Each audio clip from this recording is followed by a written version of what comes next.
So today we're going to talk about jurisdiction in cyberspace. But why is there a need for cyberspace jurisdiction? Simply because sa internet kasi, there are no limits on the political and geographic boundaries. If I committed a wrong here in the Philippines at nag-hack ako sa US, then does US have jurisdiction over me? So ganun lang yon. If I'm in the Philippines, I hacked a system in the United States. Does the United States have jurisdiction over me even if I'm a resident of the Philippines?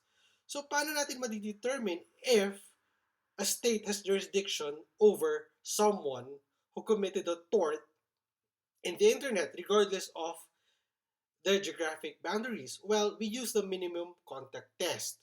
So we use the minimum contact test to determine if a state has jurisdiction over an out-of-state defendant.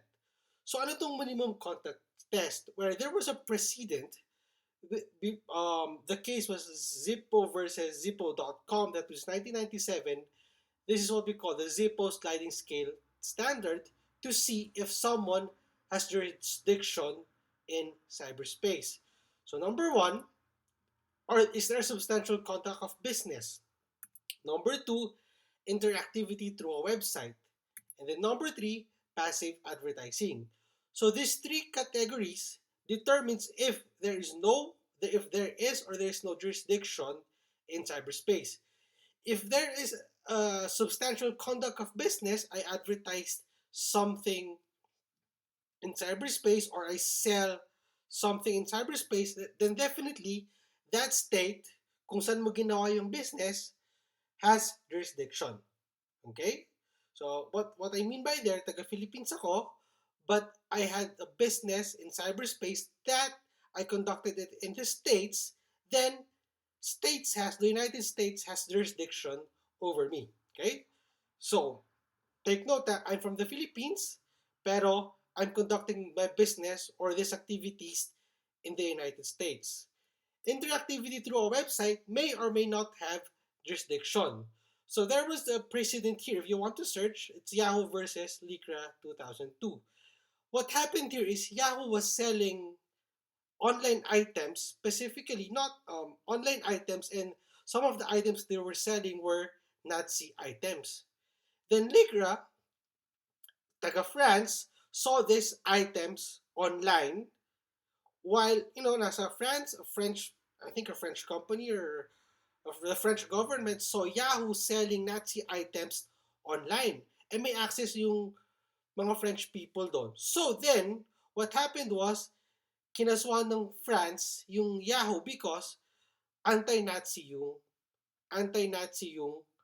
French government. So therefore, natalo yung Yahoo because there was substantial contact of business and they were promoting Nazi items in their online Yahoo website. Alright, so if you want, you could search that.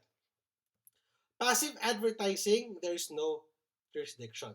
Alright, so those three, contact of business has jurisdiction. Interactivity through a website may or may not have jurisdiction. So change that slide, may or may not have jurisdiction. Passive advertising, there is no jurisdiction. Next, in order for a defendant to be criminally liable in a cyberspace, there are three factors that must be considered. So yung una, yung Zippo sliding scale standard, that is to see if a state has jurisdiction over someone. This Calder effects test is to test if someone is criminally liable in cyberspace. The precedent is Calder versus Jones in 1984 if you want to search that. So, let me give an example. Sabihin natin si Chiu, bawal lumabas, the viral song Bawal Lumabas o Bawal Lumabas. Si Juan, let's call him Juan, created a viral video about Chiu's Bawal Lumabas o Bawal Lumabas. So the first factor is, did Juan commit an intentional act of tort? Yes. Why?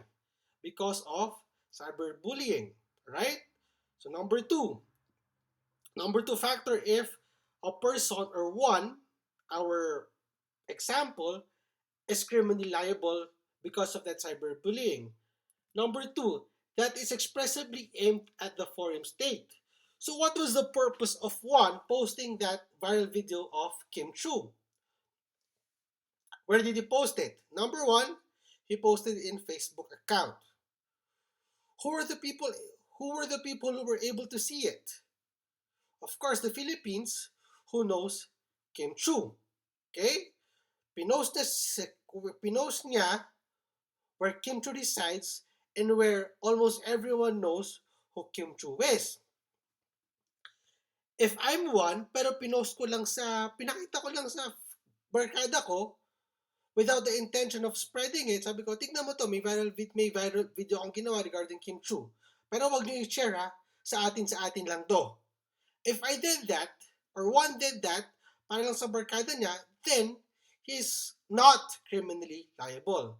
But because he made it public, and everyone saw it, especially the people who directly or indirectly knows Kim Chiu, then pwede siyang maging criminal liable based on those two factors. However, there is the third factor of the counter effects test in order for to see if you are criminally liable in cyberspace. The third factor is and causes actual harm that the defendant knows is likely to be suffered in the forum state.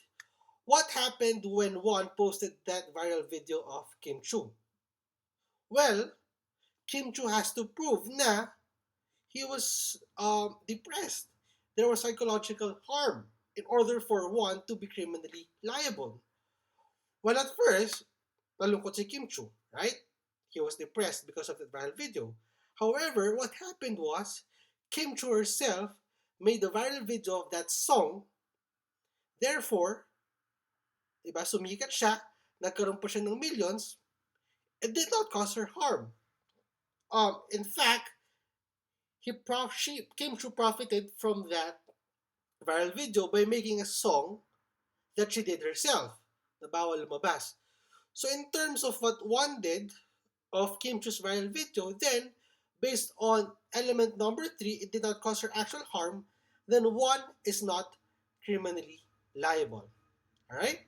So again, commit an intentional act tort for you to be criminally liable, expressively aimed at the forum state, and causes actual harm that the defendant knows is likely to be suffered in the forum state. Okay?